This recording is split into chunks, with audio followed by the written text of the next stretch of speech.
This is HOA property. You are trespassing. Leave now, or I'm calling the police. The woman stood on my porch like she owned it. Platinum blonde hair, mid-60s, hands planted on her hips. I had signed the closing papers 3 hours earlier. The keys were still warm in my pocket. The deed was already recorded with the county, and here she was demanding I vacate my own cabin.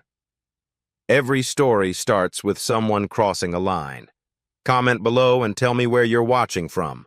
I have a feeling this one hits close to home. She threatened to call the police. She had no idea who I was. She had no idea she was already talking to the sheriff. My name is Alexander Baker, 58 years old, sheriff of Pine Ridge County, Colorado, for the past 20 years. I bought the cabin because I needed somewhere quiet, somewhere away from dispatch calls and courtroom appearances and the endless politics of law enforcement. The listing described it as a vintage lakeside retreat, which was real estate speak for small, old, and far from everything. Perfect. The previous owner had passed away 6 months earlier, and his children wanted a quick sale. I paid cash. The title was clean. The deed was recorded with the county before I turned off the highway. None of that mattered to the woman standing on my porch. She introduced herself as Karen Holloway, compliance officer for the Whispering Pines Homeowners Association. The title rolled off her tongue like she'd practiced it in front of a mirror. I asked her what exactly a compliance officer did. She told me she ensured that all residents followed community standards. I pointed out that I wasn't a resident of Whispering Pines. My cabin predated the development by 40 years and sat on its own parcel, separate from the HOA's jurisdiction. She dismissed this with a wave. The boundaries were adjusted years ago. This property falls under our authority now. I asked her to show me the documentation. She said she didn't need to show me anything. She said I needed to leave. I've spent 2 decades dealing with people who believe their authority extends further than it actually does. City council members who think they can override state law. Business owners who assume their property lines include the public sidewalk. HOA presidents who imagine their bylaws supersede the Constitution. Karen Holloway was a textbook case, someone who had told herself a story about her own power so many times that she'd forgotten it was fiction. The dangerous part wasn't her delusion. It was that no one had ever challenged it. I told her I wasn't leaving. I told her the deed was recorded and legal. I told her that if she believed otherwise, she was welcome to take it up with the county recorder's office. Her face tightened. If you don't vacate this property by tomorrow morning, I will have you removed. I have connections with local law enforcement. I almost smiled. Almost. Instead, I pulled out my phone and took a photograph of her standing on my porch for documentation purposes. She demanded to know what I was doing.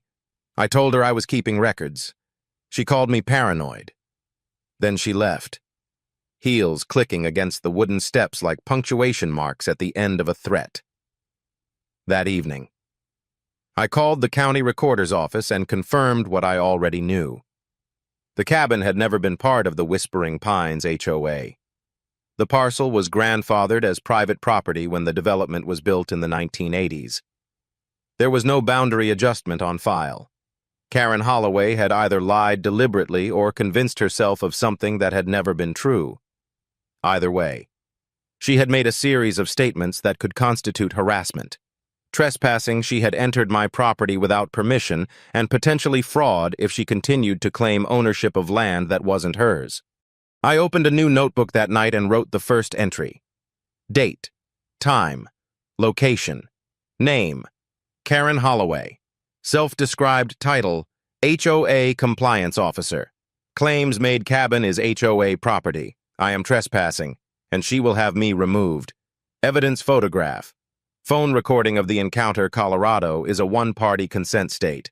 I'd recorded the entire conversation from the moment I saw her walking up the driveway. She didn't know that either. I set the notebook on the kitchen table and looked out at the lake. The water was still. The pines were dark against the evening sky. I hadn't come here looking for trouble, but trouble had found me anyway, dressed in a polo shirt and khakis, waving around a title she'd invented for herself. The irony wasn't lost on me. She had threatened to call the police. She had no idea she was talking to the highest-ranking law enforcement officer in the county. And I intended to let her keep digging until the hole was deep enough that she couldn't climb out. The next morning, I drove into town to pick up supplies. The hardware store was a 15-minute drive down a winding mountain road, the kind of place where everyone knows everyone and strangers get noticed. I parked, walked inside, and immediately felt the temperature shift. The clerk behind the counter looked at me, then looked away. A woman browsing paint samples glanced in my direction and moved to a different aisle. I'd been in law enforcement long enough to recognize avoidance behavior. Something had changed overnight. Outside the store, a man in his 40s stopped me in the parking lot. Flannel shirt, work boots, the look of someone who had something to say but wasn't sure he should say it. "You're the guy who bought the cabin by the lake, right? The one Karen's been talking about." I told him I was. He shook his head slowly. "She's telling everyone you forged the deed. Says you're some kind of con artist trying to steal HOA property. Half the neighborhood already believes her." I asked him if he believed her. He shrugged. "I don't know what to believe, but I know Karen. She doesn't let things go." He walked away before I could ask anything else. That afternoon, a neighbor I hadn't met forwarded me an email.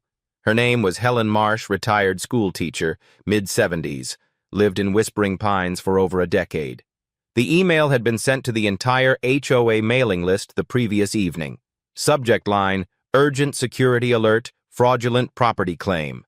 The body read, "A dangerous individual has illegally occupied the lakeside cabin and is claiming ownership through forged documents.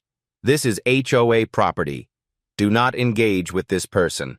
Report any suspicious activity to me immediately. Karen Holloway, Compliance Officer." I read it twice. Then I saved it to my evidence folder. Defamation. In writing. Distributed to the entire community. Helen met me by the lake that afternoon. She was soft-spoken but direct, the kind of person who had spent decades managing classrooms full of teenagers and had zero tolerance for nonsense. "Karen has been running this place like her personal kingdom for 5 years, she told me. She's not actually on the HOA board. There's no position called compliance officer in the bylaws. She invented the title, and no one stopped her." I asked why. Helen sighed. "Because she's loud. Because she threatens lawsuits. Because most people here are retirees who just want to be left alone. It's easier to let her have her way than to fight." I asked about the families Karen had pushed out before me. Helen's expression darkened. 3 that I know of. They all sold and moved away. One of them told me Karen made their lives so miserable they couldn't take it anymore. I thanked her for the information. She looked at me carefully. "You're not like the others. Are you? You're not going to leave?" I told her I wasn't. The documentation continued. I photographed every notice Karen posted around the neighborhood, handwritten signs on telephone poles, warning residents about the intruder at the lake. I recorded timestamps on every interaction. I obtained a copy of the official HOA bylaws from the county and confirmed what Helen had said: no compliance officer position existed. Karen Holloway had no authority. She had simply acted as if she did until everyone assumed it was true. On day 3. Karen returned. This time she brought back up a heavy-set man in his 30s wearing a black polo shirt with HOA security embroidered on the chest. They parked at the edge of my property and walked up the driveway like they owned it. Karen pointed at my truck. "That vehicle is parked on HOA land. Move it immediately, or we'll have it towed." I pointed out that she was standing on my property without permission. She ignored me. The security guard, if that's what he was, stepped forward with his chest puffed out. "Sir, I'm authorized to enforce HOA regulations. You need to comply." I asked him who had authorized him. He said Karen had. I asked if he was a licensed security professional. He hesitated. I asked if he understood that impersonating law enforcement was a criminal offense in Colorado.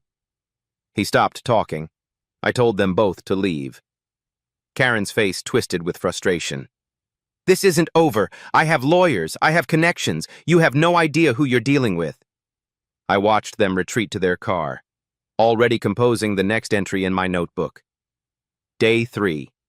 Karen Holloway returned with an unlicensed individual claiming security authority. Both entered the property without permission. Possible intimidation. Possible trespassing.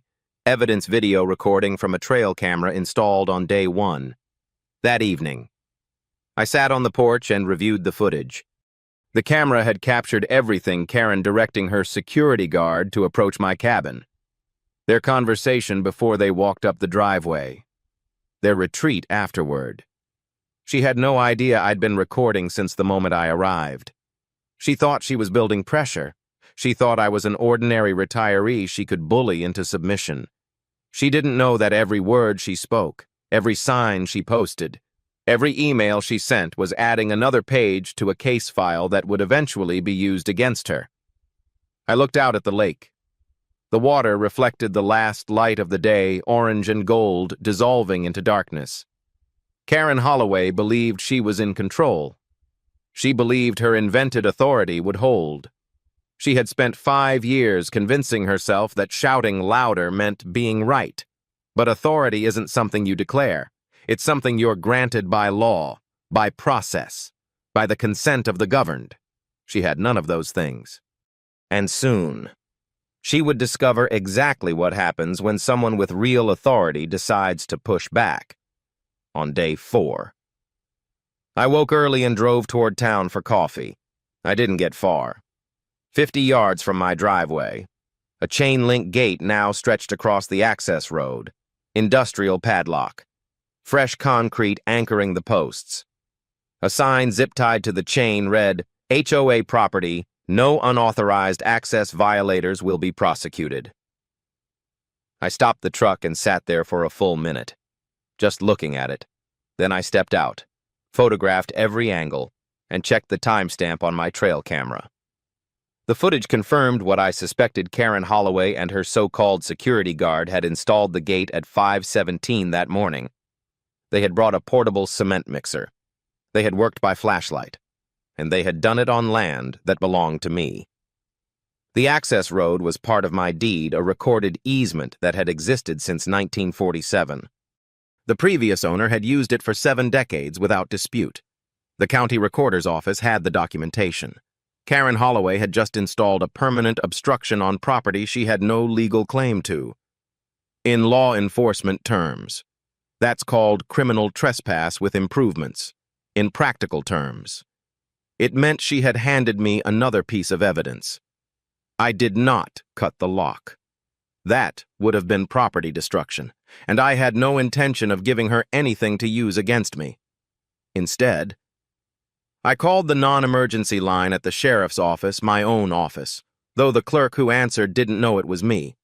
I gave my full name and address and reported an unlawful obstruction of a private easement. The clerk asked if I wanted a deputy sent out. I said yes. She asked if I needed anything else. I told her to make sure the responding officer brought a camera. 20 minutes later, Deputy Jordan Jones pulled up in a county cruiser. Jordan was young, late 20s, maybe 3 years on the job. He approached the gate, examined the lock, and turned to me with a look of recognition flickering across his face. "Sir, you look familiar. Have we met before?" I told him to focus on the report. He nodded slowly, still studying my face, and began documenting the scene. He photographed the gate, the sign, the concrete posts. He recorded my statement. He noted that the access road was a recorded easement on the county plat. When he finished, he handed me a copy of the incident number. "This is pretty clear-cut," he said. "Unlawful obstruction, possible criminal trespass. Do you want to press charges?" I told him not yet. I told him to file the report and wait. He looked confused but didn't argue.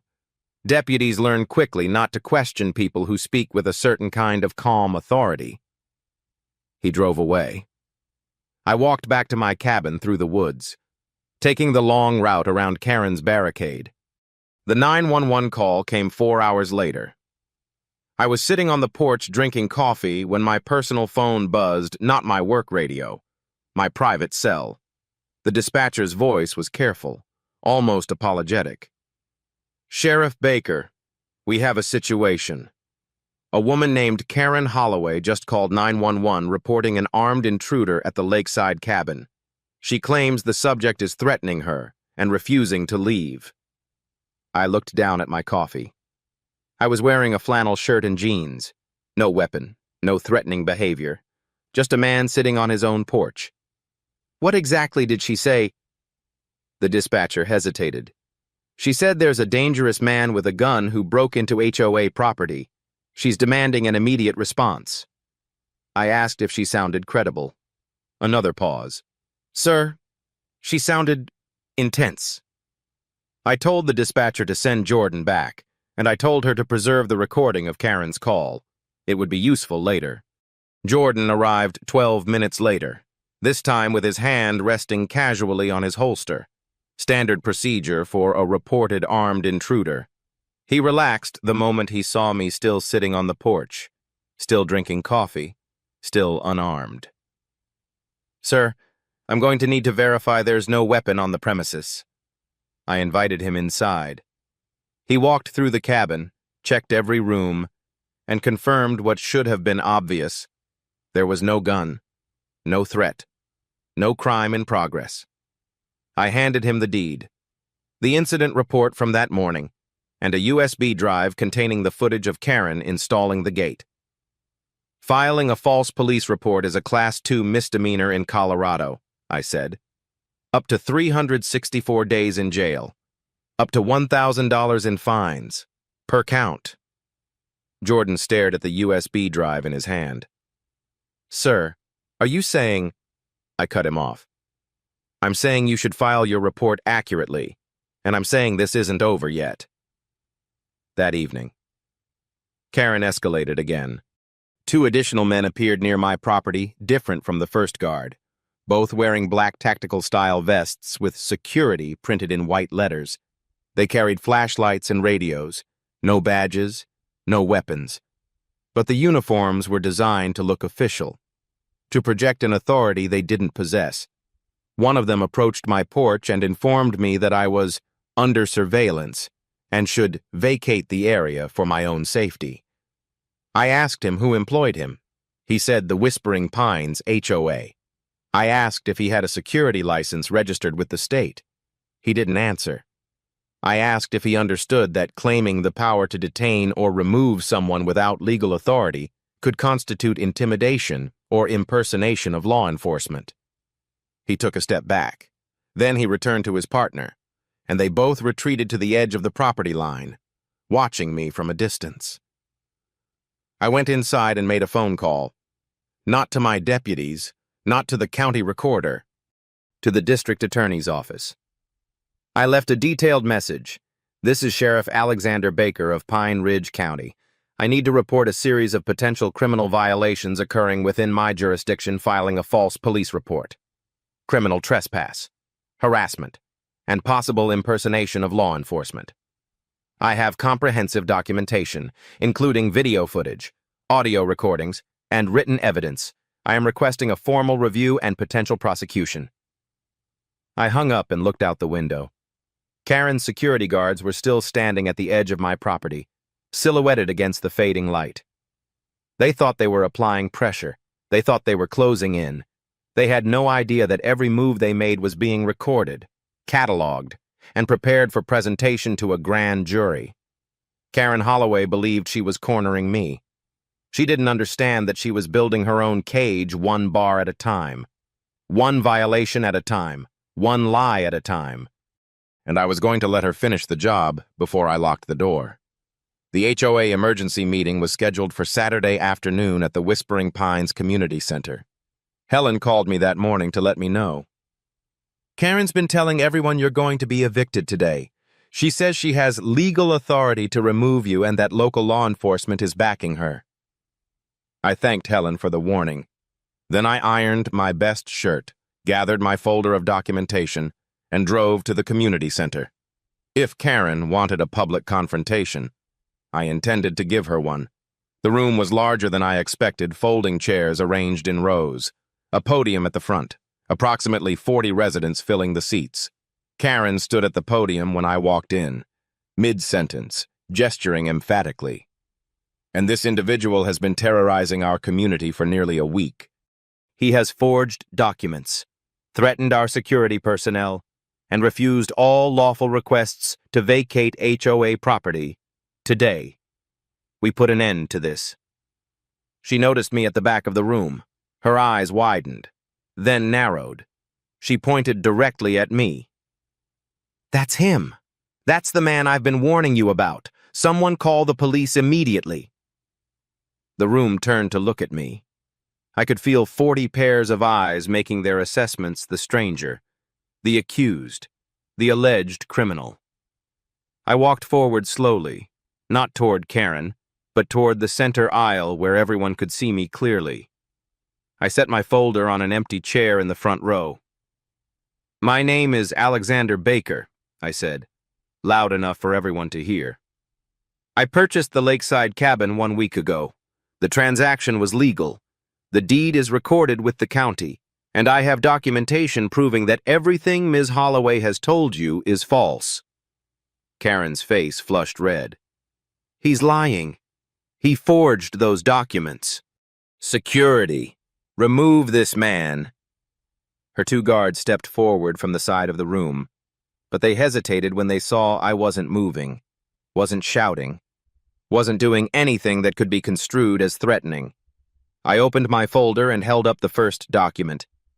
This is a certified copy of my deed, stamped by the Pine Ridge County Recorder's Office 3 days before I moved in. I held up the second.